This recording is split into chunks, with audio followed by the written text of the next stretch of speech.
Hello everyone, welcome to the wealth minus. आज हम करेंगे एसबीआई निफ्टी 50 इंडेक्स फंड का एक डिटेल एनालिसिस। साथ ही साथ हम ये भी देखेंगे कि इस फंड ने किस प्रकार के परफॉर्मेंस दिए हैं और ओवर देयर इस फंड ने अपने इन्वेस्टर को किस प्रकार के रिटर्न दिए हैं और इस फंड के पोर्टफोलियो में कौन कौन से स्टॉक्स आते हैं और स्टॉक्स कौन से वैरायटी ऑफ डिफरेंट सेक्टर से आते हैं। और वीडियो के लास्ट में हम ये भी एनालाइज करेंगे क्या ये फंड अपने कैटेगरी का बेस्ट फंड है या नहीं। तो चलिए शुरू करते हैं। तो सबसे पहले हमको ये समझना पड़ेगा कि आखिर एसबीआई निफ्टी 50 इंडेक्स फंड होता क्या है दोस्तों। इसको समझने के लिए हम इसके नाम को ब्रेक डाउन करेंगे। जैसे कि एसबीआई का ये मतलब हो गया कि वो म्यूचुअल फंड हाउस जो कि हमको म्यूचुअल फंड प्रोवाइड कर रहा है। इसके बाद हमको निफ्टी 50 और इंडेक्स फंड का मतलब समझना पड़ेगा। इन दोनों टर्म्स का मतलब समझने के बाद हमें इस म्यूचुअल फंड के बारे में 50% जानकारी मिल जाएगी। तो निफ्टी 50 एक इंडेक्स फंड है जो कि एनएसई द्वारा बनाया गया है। इसमें टोटल 50 स्टॉक्स आते हैं और ये जो 50 स्टॉक्स है वो 13 डिफरेंट सेक्टर से आते हैं। और जो 50 स्टॉक्स होते हैं निफ्टी 50 में वो एनएसई के 62% मार्केट वैल्यू को शो करते हैं। इसका मतलब ये हो गया कि ये जो 50 स्टॉक्स हैं वो इंडियन स्टॉक मार्केट 62% के वैल्यू को शो करते हैं। और इनके अलावा जितने भी स्टॉक्स हैं इन 50 स्टॉक्स को छोड़ के उन सब स्टॉक्स की वैल्यू टोटल मिला के 38% है। और इस निफ्टी 50 इंडेक्स के ऊपर ऑप्शन एंड फ्यूचर ट्रेडिंग भी होती है। इसके अलावा इंडेक्स और ईटीएफ भी अवेलेबल है जो कि हमको मदद करते हैं इस निफ्टी 50 इंडेक्स फंड के ऊपर इन्वेस्ट करने के लिए। तो एसबीआई निफ्टी 50 भी एक इंडेक्स फंड है जो कि हमको निफ्टी 50 के इंडेक्स के ऊपर इन्वेस्ट करने में हेल्प करता है। तो हमने ये समझ लिया कि निफ्टी 50 क्या होता है। तो चलिए अब ये समझ लेते हैं कि आखिर इंडेक्स फंड क्या होता है। जैसे कि आप जानते हैं बहुत सारे इंडेक्स होते हैं जैसे कि Nifty 50, Sensex, bank Nifty, Nifty next 50 और निफ्टी आईटी। तो जब कोई mutual fund house in index के ऊपर इन्वेस्ट करता है तो उस म्यूचुअल फंड को हम इंडेक्स फंड बोलते हैं। तो इंडेक्स फंड के फंड मैनेजर को कोई स्टॉक नहीं पिक करना होता, उसे सिंपली इंडेक्स को कॉपी करना होता है और उन्हीं स्टॉक्स में इन्वेस्ट करना होता है जो कि इस इंडेक्स का पार्ट है। तो आगे हम अभी ये भी देखेंगे कि कौन कौन से स्टॉक्स हैं जो कि इस इंडेक्स का पार्ट है। किसी भी इंडेक्स फंड का जो रिटर्न है वो अपने इंडेक्स के बराबर ही होता है, उससे ज्यादा वो रिटर्न नहीं दे सकता। तो अब आप समझ चुके होंगे कि एसबीआई निफ्टी 50 इंडेक्स फंड किस प्रकार के स्टॉक्स में इन्वेस्ट करता है और इस म्यूचुअल फंड की इन्वेस्टमेंट फिलॉसफी क्या है। चलिए अब हम ये जान लेते हैं कि आप किस तरह से यूज कर सकते हैं निफ्टी 50 के इंडेक्स फंड को अपने इन्वेस्टमेंट जर्नी के लिए। सबसे पहला यूज तो ये हो गया, जैसा कि आप जानते हैं कि निफ्टी 50 इंडियन मार्केट को रिप्रेजेंट करता है। तो अगर आप निफ्टी 50 में इन्वेस्ट करते हैं तो आप डायरेक्टली इंडिया में इन्वेस्ट कर रहे हैं। और दूसरा यूज ये हो सकता है निफ्टी 50 के इंडेक्स का, मान लीजिए जैसे कोविड के समय मार्केट बहुत ज्यादा डाउन हो गया था सडनली और वहां से रिकवरी भी बहुत तेज आई थी। तो अगर आपको पता है कि आज मान लीजिए निफ्टी 50 5% टू 10% डाउन हो गया है तो आपको लगता है कि यहाँ से मुझे इन्वेस्ट करना चाहिए और निफ्टी 50 में बहुत जल्दी फास्ट रिकवरी आने वाली है, तो आप इस इंडेक्स फंड की मदद से इन्वेस्ट कर सकते हैं निफ्टी 50 के ऊपर और इस रिकवरी का भी फायदा उठा सकते हैं। तीसरा और सबसे ज्यादा इंपॉर्टेंट यूज केस है निफ्टी 50 इंडेक्स फंड का उन लोगों के लिए जो बार बार म्यूचुअल फंड और स्टॉक चेंज नहीं करना चाहते। मतलब बार बार आप म्यूचुअल फंड को बाय करके फिर सेल नहीं करना चाहते या फिर अपने लिए स्टॉक्स नहीं पिक करना चाहते, तो आप निफ्टी 50 इंडेक्स फंड के ऊपर इन्वेस्ट कर सकते हैं क्योंकि निफ्टी 50 ने over the year consistent return दिए हैं। अभी हम चेकआउट भी करेंगे किस प्रकार से निफ्टी 50 ने कंसिस्टेंट रिटर्न दिए हैं। तो निफ्टी 50 इंडेक्स फंड ऐसे लोगों के लिए है स्टॉक मार्केट में ज्यादा स्टॉक्स और म्यूचुअल फंड को रिसर्च नहीं करना चाहते but at the same time उनको एक कंसिस्टेंट रिटर्न चाहिए, तो ऐसे लोग निफ्टी 50 इंडेक्स फंड में इन्वेस्ट कर सकते हैं। तो चलिए हम ये देख लेते हैं कि एसबीआई निफ्टी 50 इंडेक्स फंड में कौन कौन से स्टॉक्स आते हैं। इसका मतलब ये हो गया कि स्टॉक निफ्टी 50 के इंडेक्स का भी पार्ट है। आप देख सकते हैं कि हर स्टॉक के सामने एक परसेंटेज लिखा हुआ है। इस परसेंटेज का ये मतलब हुआ कि इस स्टॉक्स का इतना वेटेज है उस इंडेक्स में। दूसरे शब्दों में कहें तो मान लीजिए अगर ये म्यूचुअल फंड हाउस 100 रुपए की परचेसिंग करता है स्टॉक मार्केट से तो उसमें से 10% हिस्सा होगा रिलायंस का, उसी तरह से 8% हिस्सा होगा एचडीएफसी बैंक का। तो ये मतलब हुआ वेटेज का। तो चलिए अब हम लाइन से देख लेते हैं कौन कौन से स्टॉक्स है जो कि इस फंड का पार्ट है। तो सबसे पहला स्टॉक्स है रिलायंस इंडस्ट्रीज, फिर आता है एचडीएफसी बैंक, आईसीआईसी बैंक, इन्फोसिस, एचडीएफसी, फिर आता है टीसीएस, आईटीसी, कोटक बैंक, एचयूएल और लार्सन एंड टूर्बो। तो ये थे टॉप 10 स्टॉक जो कि निफ्टी 50 के इंडेक्स का पार्ट है। इसके अलावा 40 और स्टॉक्स हैं जो कि निफ्टी 50 के इंडेक्स का पार्ट है। अगर आपको पूरे 40 स्टॉक्स का नाम देखना है तो आपको वीडियो का लिंक डिस्क्रिप्शन में मिल जाएगा, वहां पर आपको निफ्टी 50 इंडेक्स के पूरे स्टॉक्स का नाम मिल जाएगा सेक्टर वाइज।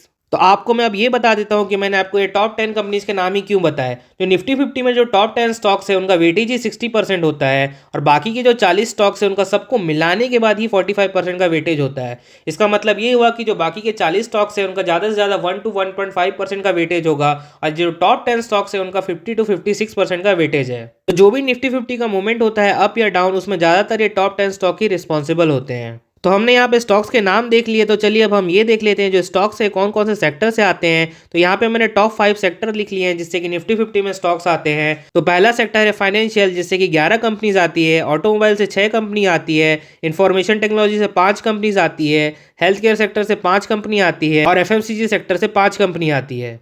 इसके अलावा 8 और सेक्टर है जो कि निफ्टी 50 के इंडेक्स का पार्ट है, उनके नाम आपको इस वीडियो में मिल जाएंगे। तो किसी भी इंडेक्स फंड को समझने के लिए हमको 2-3 टर्म्स को समझना पड़ेगा। उसी में जो पहला टर्म आता है वो है एक्सपेंस रेशियो।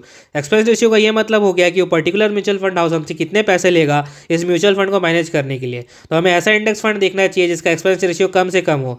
उसके बाद जो सेकंड टर्म आता है वो ट्रैकिंग एरर। ट्रैकिंग एरर का ये मतलब हो जाता है, तो इंडेक्स फंड क्या करता है, किसी भी इंडेक्स को कॉपी करने का काम करता है। तो जो इंडेक्स को कॉपी करते समय कई बार क्या है, इंडेक्स और जो इंडेक्स फंड का रिटर्न है उसमें जो डिफरेंस आ जाता है उसी को हम ट्रैकिंग एरर बोलते हैं। ट्रैकिंग एरर आने का 2-3 कारण है। उसमें से जो पहला कारण है तो क्या मार्केट में कंटिन्यूसली प्राइस चेंज होते रहता है, तो अलग अलग टाइम में हम अगर बाय करते हैं किसी स्टॉक्स को तो उस कारण से ट्रैकिंग एरर आ जाता है। और कई बार क्या होता है, जो आपका इंडेक्स फंड है उसका जो एयूएम है वो कम होता है, इस कारण से भी ट्रैकिंग एरर आ जाता है, क्योंकि म्यूचुअल फंड के पास इतने पैसे ही नहीं होते हैं कि अच्छे तरह से वो कॉपी कर सके। इसमें जो थर्ड टर्म आता है वो एयूएम। एयूएम का मतलब होता है एसेट अंडर मैनेजमेंट। इसका ये मतलब होता है कि इस पर्टिकुलर म्यूचुअल फंड हाउस में अभी तक कितने ज़्यादा पैसे लगाए जा चुके हैं, तो जितना ज़्यादा एयूएम होगा उतना ही ट्रैकिंग एरर कम होगा उस पर्टिकुलर इंडेक्स फंड का। अगर मैं आपको ओवरऑल कंक्लूजन बताऊं तो इंडेक्स फंड क्या करता है, किसी भी इंडेक्स फंड को कॉपी करता है। तो जितने भी निफ्टी 50 इंडेक्स फंड है वो सेम ही काम कर रहे हैं, इसलिए हमको ऐसे निफ्टी 50 इंडेक्स फंड को देखना है जिसका एक्सपेंस रेशियो कम से कम हो और उसका ट्रैकिंग एरर भी कम से कम हो, एट द सेम टाइम उसका जो एयूएम है मतलब कि एसेट अंडर मैनेजमेंट है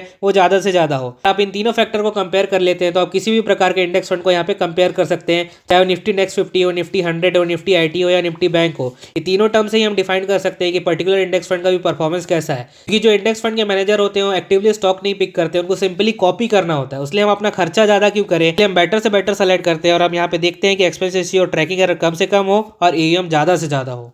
तो अगर हम एसबीआई के एक्सपेंस रेशियो की बात करें तो इसका एक्सपेंस रेशियो पड़ जाता है 0.18% का, इसका ट्रैकिंग एरर हो जाता है 0.03% का, जो कि टोटल एक्सपेंस हमको पड़ जाता है 0.21% का। और एसबीआई का जो एयूएम है वो है 2800 करोड़ रुपए का। तो हमने एक्सपेंस रेशियो, ट्रैकिंग एरर और एयूएम के बारे में समझ लिया।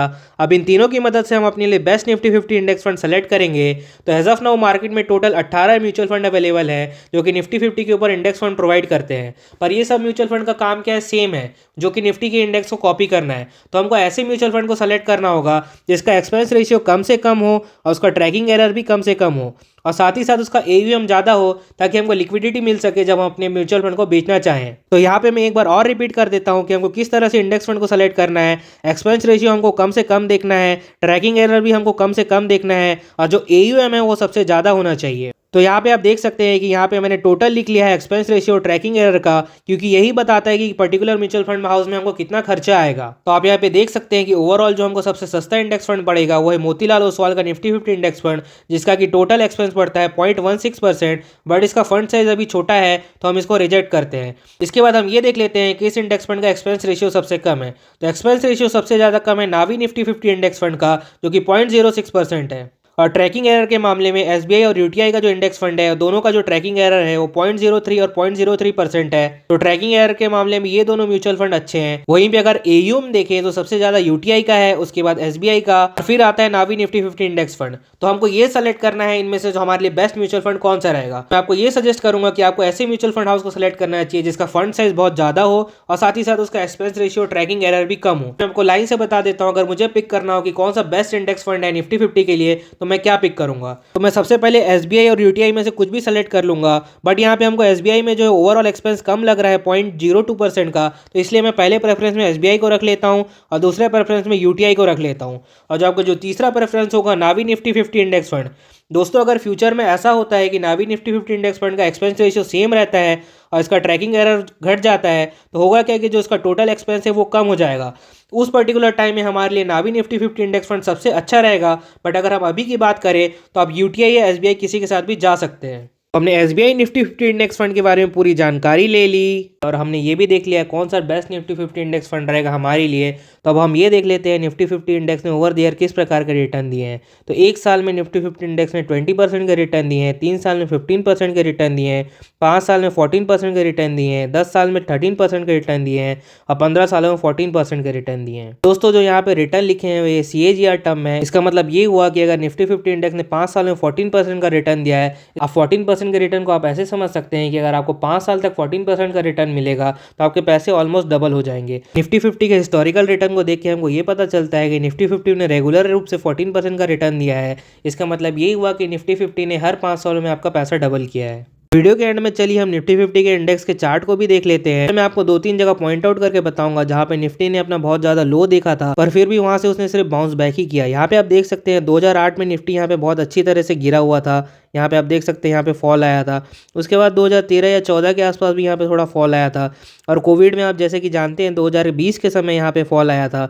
पर हर फॉल के बाद निफ्टी 50 ने अच्छे खासे रिटर्न दिए हैं। ओवरऑल निफ्टी 50 ने पिछले 30 सालों में रेगुलरली 14% के रिटर्न दिए हैं। तो अगर आपको ये 14% के रिटर्न अच्छे लगते हैं तो आप निफ्टी 50 के इंडेक्स फंड में इन्वेस्ट कर सकते हैं। इस वीडियो में हमने निफ्टी 50 इंडेक्स फंड के बारे में पूरी जानकारी ली। इसके अलावा एनएससी ने बहुत सारे इंडेक्स बना के रखे हुए हैं, जैसे कि निफ्टी नेक्स्ट 50 हो गया, निफ्टी 100 हो गया, निफ्टी 200 हो गया, निफ्टी बैंक हो गया, आईटी हो गया, ऑटो हो गया और मेटल हो गया। आपको इनमें से किसी भी इंडेक्स के बारे में डिटेल में जानकारी चाहिए, इनमें कौन से स्टॉक्स आते हैं इनके बारे में जानना है, इंडेक्स से रिलेटेड प्लेलिस्ट का लिंक आपको वीडियो के डिस्क्रिप्शन में मिल जाएगा, वहां जाके इन वीडियोस को देख सकते हैं। तो अगर आपको ये वीडियो पसंद आया हो तो वीडियो को लाइक कीजिए, चैनल को सब्सक्राइब कीजिए। अगर आपका कोई भी डाउट होगा तो कमेंट सेक्शन में पूछना ना भूलिए।